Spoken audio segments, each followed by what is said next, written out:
Hello, and welcome to this episode of Lights Out, your virtual campfire. I'm your hostess with the mostest ghosties, Sylvia Shults. The Chicago area is saturated with hauntings, not only in the city proper, but in the suburbs and forest preserves around the city. We certainly have our fair share of haunted cemeteries, too. One of these is Archer Woods Cemetery. And again, it's about a 15-minute drive from where I grew up. Let's visit, shall we? It's time to go lights out. The land around Chicago, once you leave the city, is taken up with suburbs, of course. But Cook County had the foresight long ago to establish pockets of wildness around the suburbs, called forest preserves. Archer Woods Cemetery is just across the street from Archer Woods Forest Preserve. It's really easy to find. Take the LaGrange Road South exit off of Route 55. Follow LaGrange Road South for about 3 miles and turn left onto West 87th Street. Then you'll turn left again onto South Keene Avenue. There are lots of riding trails in the area, and Keene Avenue was where several horses and riders were killed as they tried to cross the street. That crossing is still haunted by the riders and their horses. Archer Woods Cemetery is on your right after about half a mile. You have to be a bit careful, as there's a big granite sign that says Mount Glenwood Memory Gardens West, and you might think you've got the wrong place. But the 2 stone pillars on either side of the entrance do indeed say Archer Woods Cemetery, established 1920. There are several paranormal oddities associated with Archer Woods Cemetery. The most famous ghost here is a woman in white, who appears just inside the front gate. She is seen walking around and crying, but vanishes if you approach her. She is most often seen through the gates after the cemetery closes at sunset. But she is also seen during the day, with a curious occurrence. When witnesses encounter her during the day, they report entering the cemetery without seeing the woman. They only see her as they are leaving. It's just a paradoxical little quirk of this particular ghost story. Those who see the woman during the day will only see her on the way out, and never encounter her on their way into the cemetery. There's a variety of other anomalies people can experience at Archer Woods.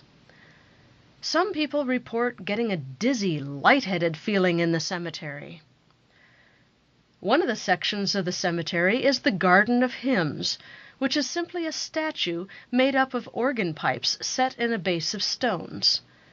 Perhaps predictably, people say they can hear faint organ music playing near the monument. Another apparition is said to be a black horse-drawn hearse that slows in front of the cemetery as if to drop off a spectral burial. Then it vanishes. The first time I went to Archer Woods Cemetery, I was on kind of a tight schedule, so I couldn't spend as much time wandering around as I wanted to. Plus, it had been raining all weekend, and the ground was just saturated. I couldn't get anywhere near the Garden of Hymns, which sits well back from the road. So I had to make do with just driving slowly around the main road of the cemetery.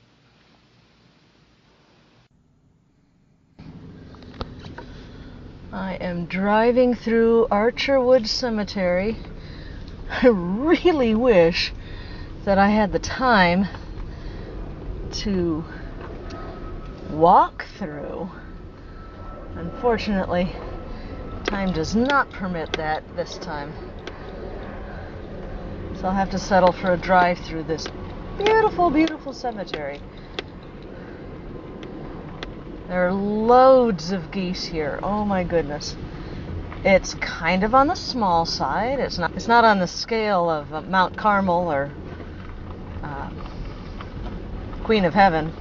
It's nothing like that. It's not even as big as Pekin Cemetery, but it's absolutely gorgeous.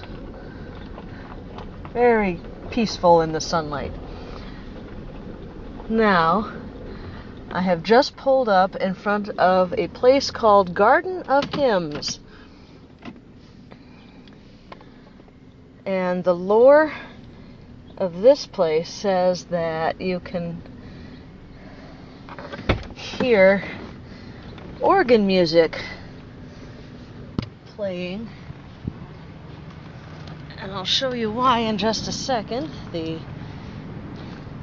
There's a lovely statue of an organ here, or organ pipes at any rate. But I think what I'm most likely to hear out here today is the honking of geese. It's also super wet puddles of standing water here, and I'm not so sure I even want to walk towards Garden of Hymns to see if I can hear that music. Let's see if I can get a little closer without getting my shoes all wet, because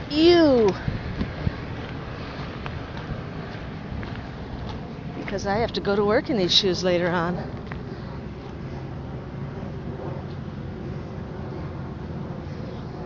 The other lore of this particular cemetery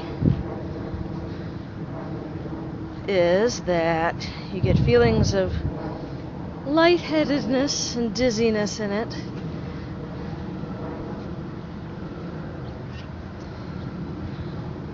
I haven't experienced any of that. Oh gosh, this is just so pretty.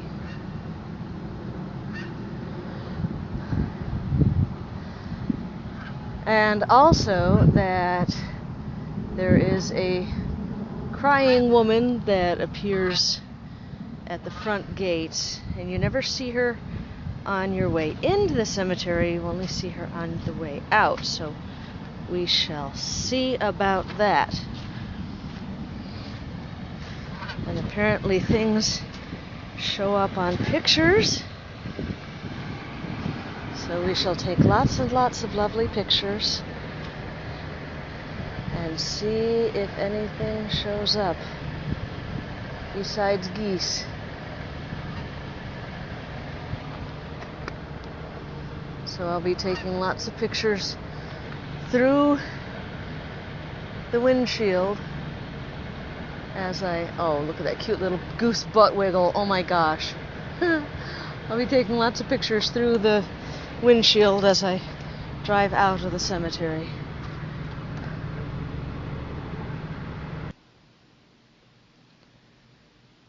I didn't see a weeping woman in white on my way in, so I kept my eyes peeled on the way out. And I didn't see her then either.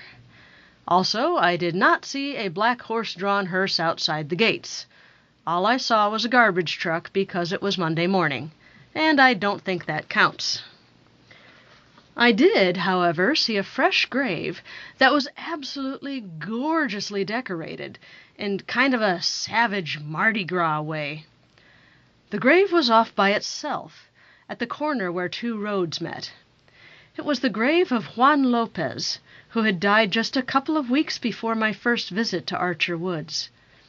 His grave was a riot of color, with flowers strewn liberally over the ground. There were also other remembrances: votive candles, cheerful little ghosty figurines, beer bottles, open, of course, for Juan to enjoy, a huge glass thunder mug of some fruity drink, a bottle of whiskey that was not open, and a picture of Juan himself holding a tiny young girl. It was a touching, beautiful little monument to a life cut short. After my quick trip through this pretty little cemetery, I knew I had to come back when I had more time, and I did a few weeks later. I had gone to Archer Woods for the ghost stories. What I found, though, turned out to be just as interesting. I found a mystery. If you're having fun with this podcast, you might enjoy a visit to Podcast Central on Facebook. That's where you'll find all kinds of shows on the paranormal and supernatural. Podcast Central, for the very best variety in paranormal podcasts. The first time I went to Archer Woods, I did get out of the car where the ground wasn't quite so squishy. This was pretty close to the front gate, actually. If you're facing the front gate from inside the cemetery, there's a sizable area to your right, with several interesting tombstones to look at. Some of them are flush with the ground to make mowing easier. It's worth a wander to see some of these lovely designs. As I walked along, I came across one of the prettiest grave markers I've ever seen in my life. It had an absolutely unique design. It was like nothing I'd ever seen before. For one thing, this was the first gravestone I'd ever seen that was in full color. The background was a brilliant, soothing blue sky. 3 full-color photographs of the same smiling young woman graced the stone. And above the photos, in gold script, were the words, "In loving memory of Sandra Annette Bland, loving daughter, cherished sister and friend. February 7th, 1987, July 13th, 2015. It was also the first gravestone I'd ever seen with a Twitter hashtag on it. #SandySpeaks. This had my curiosity up. I asked Sandy about this, but I didn't get much of an answer directly from her.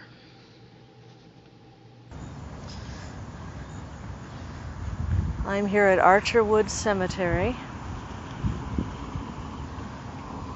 It's a beautiful sunny day, and I noticed that there is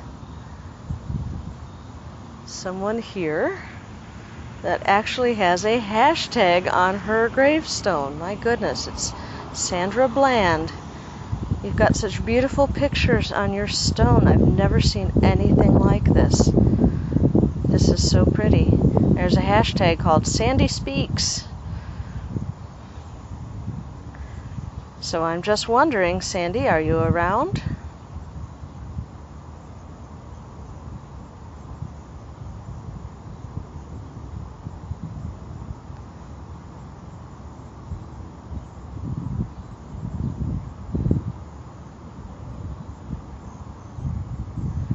Sandy, would you like to speak once more and say something to me?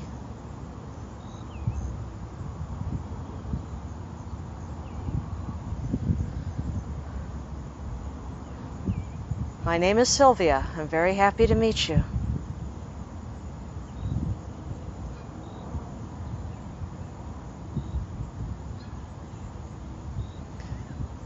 I can't stay very long today, but I'm very glad I got to be here today and say hello to you.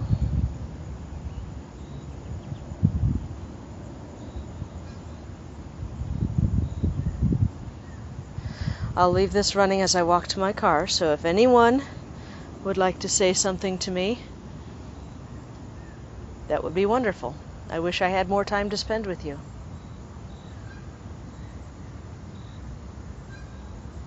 Thank you so much.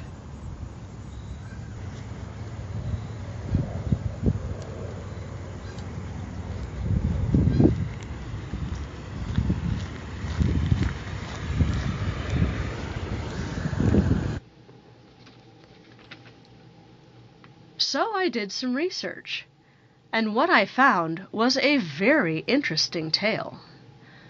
For those of you who, like me, had no idea who Sandra Bland was, here is her story. Sandra Bland was a Black Lives Matter activist during her short life. She made many videos in the months before her death on Chicago's Black history and on police brutality, among other topics. These videos were released under the hashtag #SandySpeaks. Bland went to college for a while in Texas, and after college she spent time traveling back and forth between Texas and Illinois. On July 10, 2015, She was pulled over in Waller County, Texas, for failing to signal while changing lanes. A shouting match erupted between Bland and the officer, Brian Encinia, and Bland was arrested for assaulting a public servant. She spent 3 days in custody in the Waller County Jail in cell 95. On the 3rd day, July 13th, she was found dead inside the cell, hanging from a trash can liner. She was 28 years old. Her death was ruled a suicide, but there are many, many questions surrounding her death. Here is some of the random weirdness. Bland is supposed to have made over 21 phone calls during the 3 days she was in custody, but the jail has no idea what phone she used.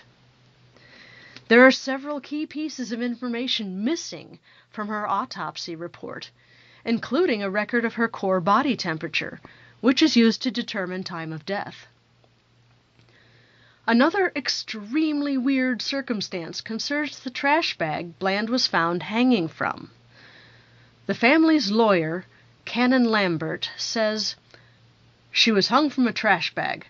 Well, problem with that trash bag is that it didn't have her fingerprints on it. In fact, it didn't have anybody's fingerprints on it. In fact, it didn't even have her DNA on it." Sandra's mother, Geneva Reed Veal, made her feelings about her daughter's death very clear.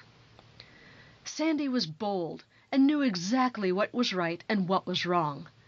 I don't believe Sandy shut her mouth when she got to that jail. I believe she kept talking. I believe she let them know, 'I'll see you guys in court.' I believe she did all of it, and I believe they silenced her. And no, I don't believe she committed suicide." Now, true crime is not in my wheelhouse, but there's something deeply fishy going on here. The arresting officer, Brian Encinia, faced a misdemeanor perjury charge in connection with the case. The charge was dismissed, on the condition that he end his law enforcement career. There's an interesting postscript to this whole situation. On January 25th, 2019, just a couple of weeks before I recorded this episode, inmate Evan Lindell Parker, age 34, was found hanging in his cell in Waller County Jail, in cell 95, the same cell in which Sandra Bland was found dead. Parker was taken to the hospital, where he died 2 days later. The two cases are probably not connected. It's probably just a gruesome coincidence. And I think it's much more likely that Parker actually did try to commit suicide. After Bland's death, the Waller County Jail was supposed to undergo a review of their procedures. But obviously, several years later, not much has changed. Jailers are supposed to check on their charges every hour, but sometimes 2 hours can pass between checks, and sometimes longer than that. And that, in this case, was long enough for Parker to harm himself. But let's go back to Archer Woods, shall we?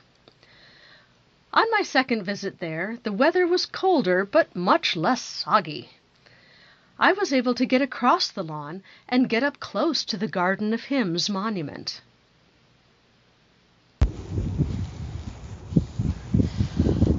November 11th, 2018. I'm back at Archer Woods Cemetery,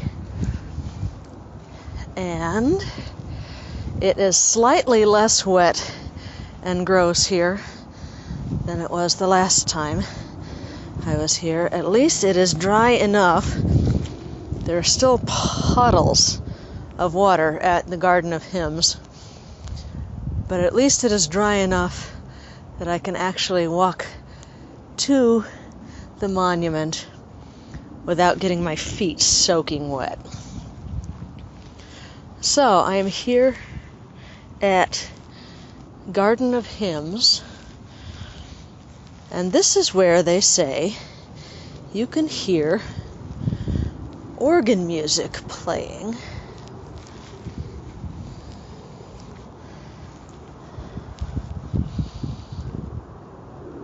So we'll just see about that.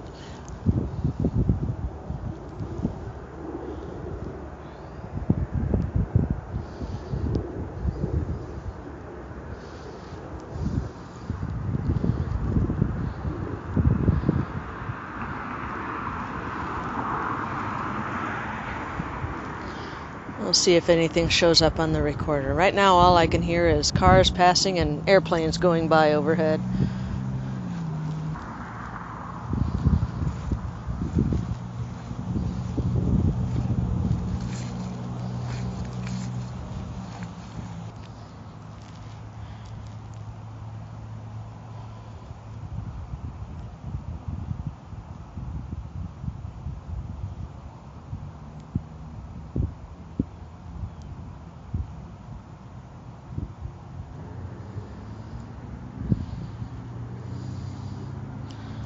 So we'll see if any organ music came out on the recording. I had more time, so I walked the circle road that goes around the cemetery, rather than driving it. Of course, I stopped by to say hello to Juan.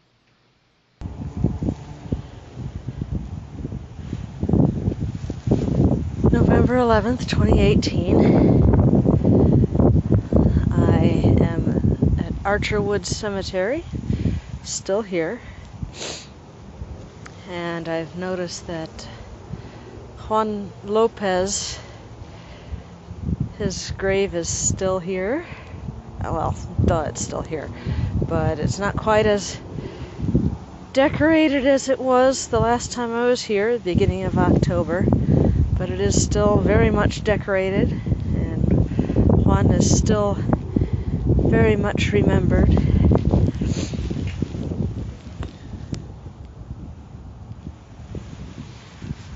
So,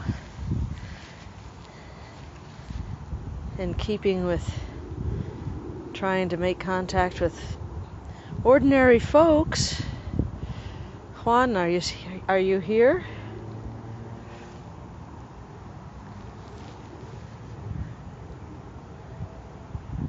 Have you come back to take a look at your grave at all?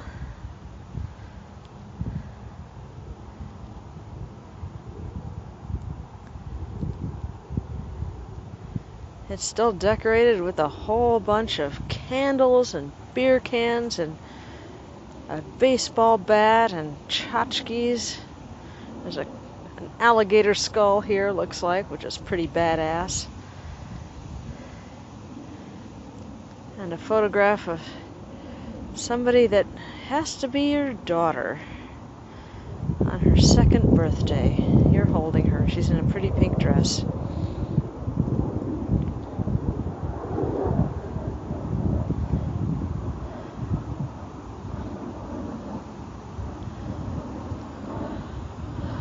Juan, can you tell me how you died?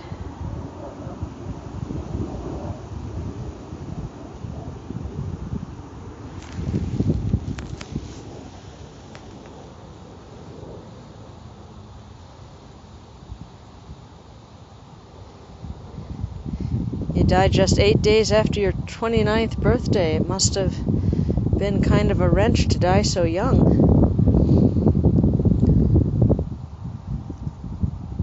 Must have been a wrench to leave behind that pretty little daughter.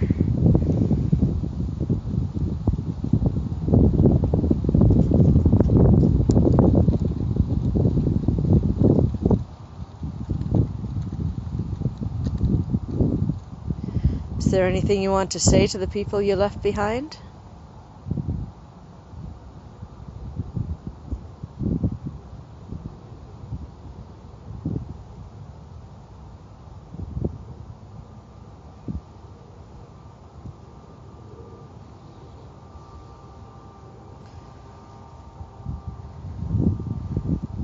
Okay, well, if you've said anything on here, thank you for chatting with me.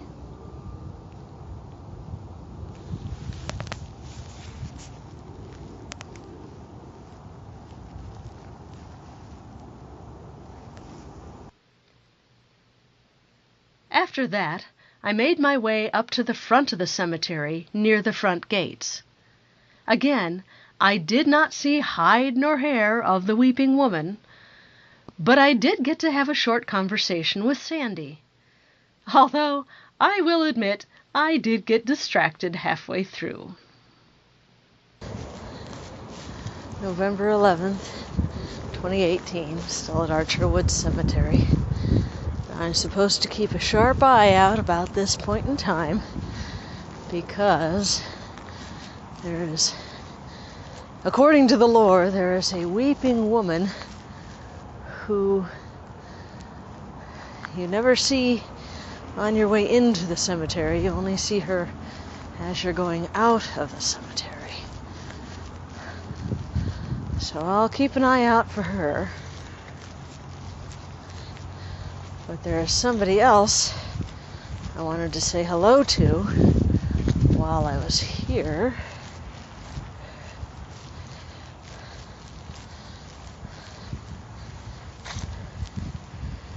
She's somewhere over here.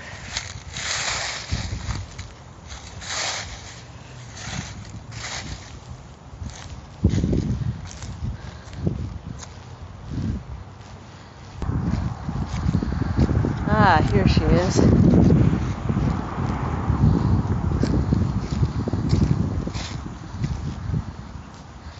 I'm sorry, Sandra. I thought you were closer. I didn't think you were that close to the street, but here you are.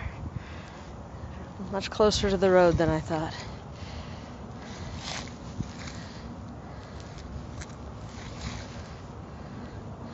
So I'm standing at the grave of Sandra Bland, and this is the one that has a gorgeous, gorgeous artwork on it. And the hashtag Sandy Speaks.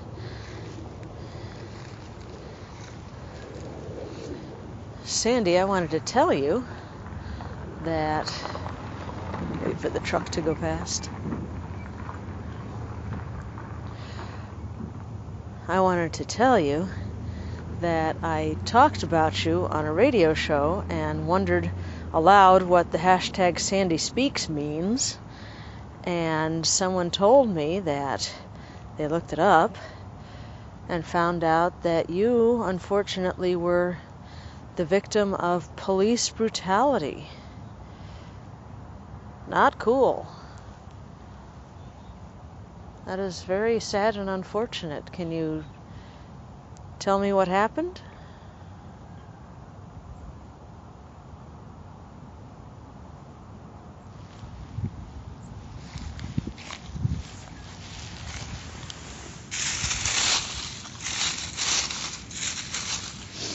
Moving some of the dried leaves off of your stone there.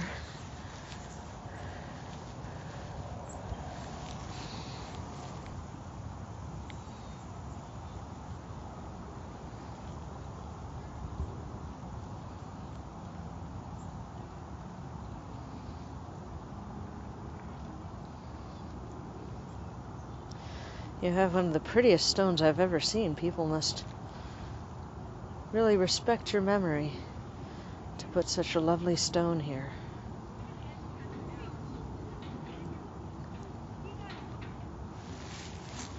You're gonna hear voices. Oh, there's a horse over there. Oh.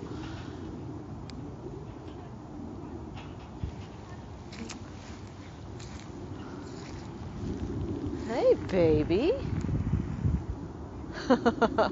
Did you enjoy that roll? There's a couple of kids over there looking at the horse, and I don't blame them a bit. It's a gorgeous horse. So if you hear voices, that's what that is. I'm hoping to hear your voice, Sandra. Or Sandy, if you prefer that. Can you tell me what happened at the end of your life?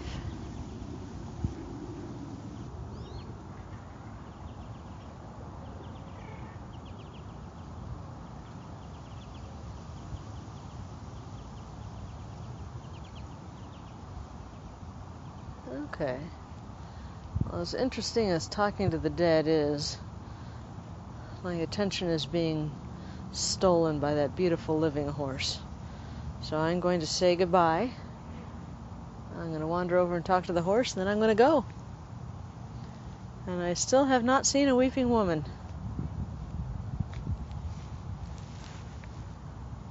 Okay.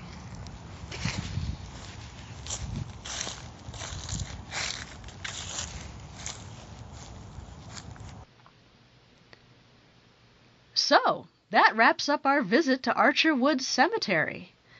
It's got a very different vibe to Mount Carmel.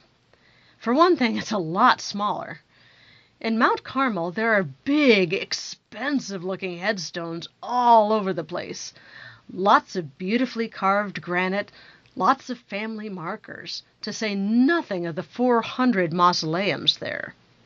In Archer Woods, there are headstones, of course, but they're nothing on the scale of what you find at Mount Carmel. Most of the stones are far smaller, and many of the newer graves have stones that are set flush with the ground. But even though the two cemeteries have very different presences, they are both well worth a visit. They each have their own stories to tell, and that is the whole point of cemeteries. In our next episode, we'll walk the streets of Naperville in search of ghosts. Lace up your sneakers, grab a jacket, and we'll go lights out.